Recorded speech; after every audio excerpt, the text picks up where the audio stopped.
Hi, I'm Dr. Kurt Woeller from Integrative Medicine Academy. The title of this short video is Autism Tsunami and the Need for More Health Practitioners to Learn the Fundamentals of Biomedical Intervention.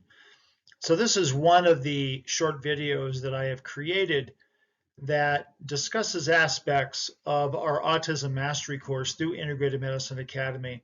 And there's some information in this particular video I think is really important for all of us as healthcare practitioners to understand what's happening here in the United States and really all over the world. And that is the increasing rates of autism that in itself is a epidemic here in the country and really could be considered a pandemic, honestly, if you just look at the numbers of what's happening with regards to the incidence of autism.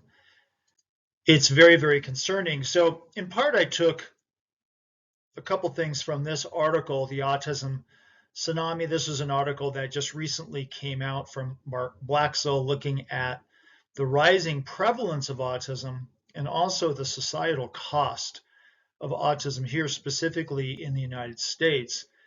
And one of the things they got into in this article is the unbelievable amount of money that will be spent, and currently is, but will be spent in the future on a yearly basis in just taking care of these individuals. We're talking trillions of dollars, not billions, but trillions of dollars per year. And this is just one group of individuals that are affected here in the US, and it's happening all over the world, unfortunately.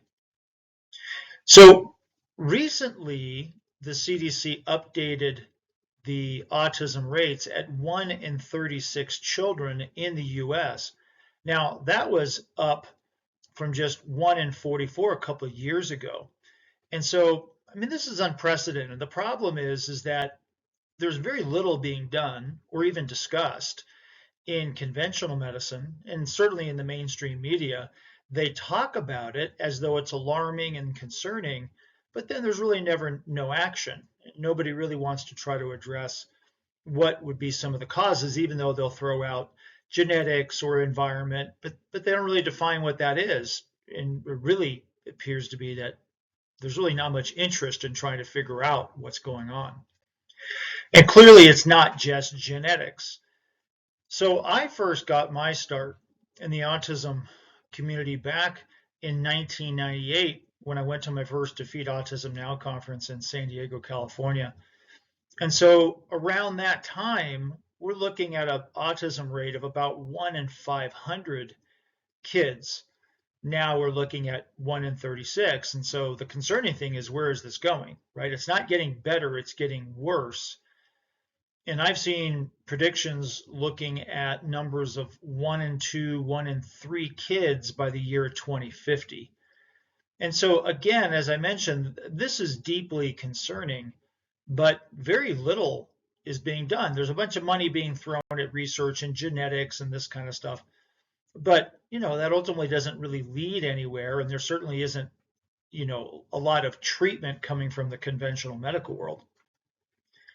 So the Defeat Autism Now was a conference that I attended way back in 1998. It's no longer in existence. There have been other conferences and other organizations that have, sort of stepped in to sort of take over for this organization. But it was pivotal in my understanding about the autistic condition and the growing numbers of kids throughout the United States and the world.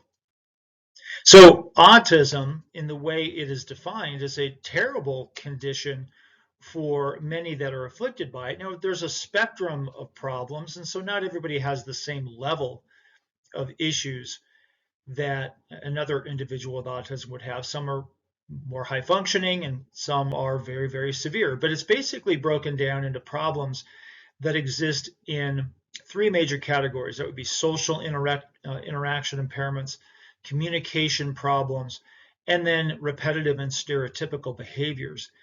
And again, these can be very severe in some individuals, less severe in others, but they all are a bit compromised by what is happening to them. And it's extremely tragic for some, also their families.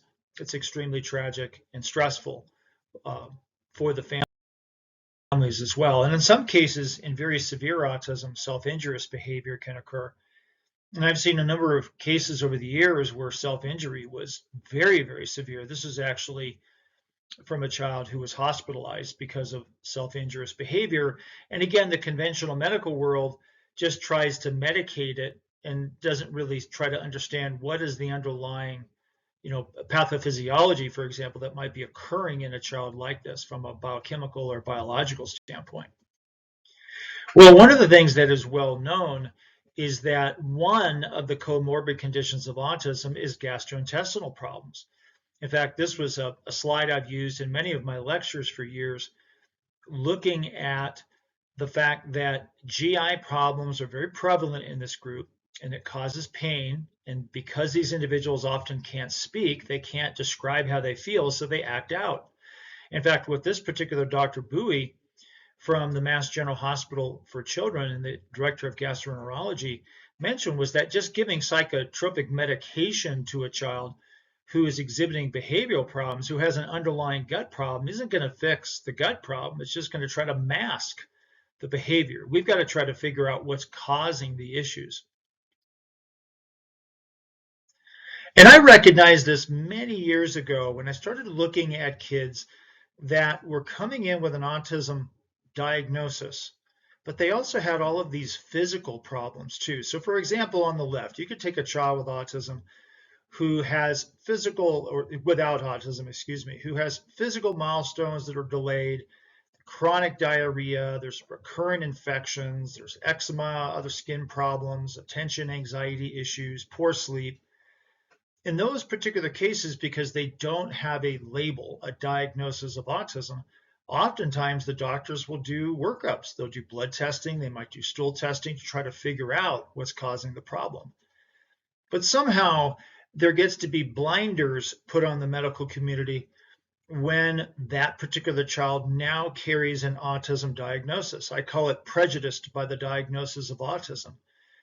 So there are many cases, and still even today, I've been in practice now for 2.5 decades, 25 years, and I'm still coming across cases where kids with autism are not getting evaluated appropriately and treated appropriately for underlying comorbid conditions that have nothing to do with sort of the standard criteria with autism. They've got physical issues. They have bowel problems. They have allergies. They have respiratory issues. Okay, and so again, the blinders get put on, and this is a tragic thing because oftentimes these underlying physical issues worsen their autism condition. And so that's one aspect of what we do and talk about through the Autism Mastery Course, is to try to identify what are these comorbid conditions and what can we do to try to improve the overall health and function of the individual. And in many times when you do that, there is an improvement, and sometimes a significant improvement, in their autistic characteristics. And some of these kids will lose their diagnosis. So going back to this particular paper, the Autism Tsunami paper by Mark Blaxell and others, was talking about just the increased rate of autism and where that projects to over the next 20, 30 years. So for example, in quotes, they're mentioning here, about 223 billion per year are estimated, over the next decade. But then that goes into the trillions as we start to get into 2040 and all the way up to 2060. So, upwards of about $5.5 trillion per year is estimated to just pay for the cost of caring for these individuals. So from my view, there's not a lot being done. Yes, there's certainly a lot of money being thrown around as far as, again, certain research into genetics, etc. But one of the things that we know within the autism biomedical world is, again, there is a lot of underlying biological and biochemical imbalances, whether it's digestive problems of yeast, fungus, bacteria, Clostridia bacteria, whether it's being exposed to chemical exposures, chemicals, environmental factors, heavy metals, mold, mycotoxins that impact and compromise biochemistry, poor detoxification status, methylation defects. Many of these kids and individuals, not just kids, teenagers and adults, have nutritional imbalances because of some of the sensory imbalances they have. They don't eat a wide variety of food. And one of the big things, too, we get into is in the Autism Mastery Course is mitochondrial issues. And this is a big topic because as more and more research comes out that's showing that mitochondria play a significant role in this population of patients. It's playing a role in many different types of health disorders, but clearly in the autism world as well. And so many years ago, I actually came up with what I call the 4 pillars to autism intervention or biomedical intervention. We could think of biomedical intervention as the application of integrative medicine in the autism world. And so we have to have good, solid dietary foundation and intervention. And so this is looking at things like gluten, casein free, or the specific carbohydrate diet, etc. Foundational supplements are often essential because, again, these individuals often have poor diets or poor absorption or very limited foods that they eat. Many of them have gastrointestinal problems of fungal overgrowth, bacterial overgrowth, Clostridia toxins. We get into lab testing like organic acid testing, stool testing, mold mycotoxin testing. And then the methylation problems, that's been well known for years. Understanding that dietary issues, nutritional deficiencies, fungal problems, bacterial problems can all impact the methylation system. And then these other interventions we get into extensively as well, whether that's cerebral folate deficiency, metal detoxification, the use of binders for mold and mycotoxins, hyperbaric oxygen therapy, etc. All of this is part of the discussion with regards to biomedical intervention for autism and should be even discussed in the conventional medical world, but they're rather clueless when it comes to what to do. Fortunately, we have many years behind us as integrative and functional medicine physicians, understanding, studying the biochemistry, studying some of the complexity from the biological standpoint, and have a much better grasp of what to do now than, again, the conventional medical world even knows how to touch. And so that's the whole point of a course like this, is to help you as a practitioner who's willing to step up and help this community of patients get what they need from a laboratory testing standpoint, from supplement interventional standpoint, and help to guide that process. Now, I've been in practice, again, for 25 years, and what I'm doing is I'm infusing those 2.5 decades plus, and as the years go on, into this course so that you don't have to spend that kind of time. We don't have that kind of time. We're already seeing the autism rate just explode even over the past couple of years. And so where are the next 2, 3, 5, 10 years going to go? It's only going to get worse. And so now is the time to jump in and start helping families help their kids. And so for more information about the Autism Mastery Course, you can go to autismmasterycourse.com. The course is always available for purchase in its recorded fashion, but we do the course live as well. So go to autismmasterycourse.com to get more information, start date, schedule, etc. And again, this is a very comprehensive course for the understanding the science behind autism spectrum disorders, as well as the implementation of biomedical intervention. Now, this course is specifically designed for healthcare practitioners.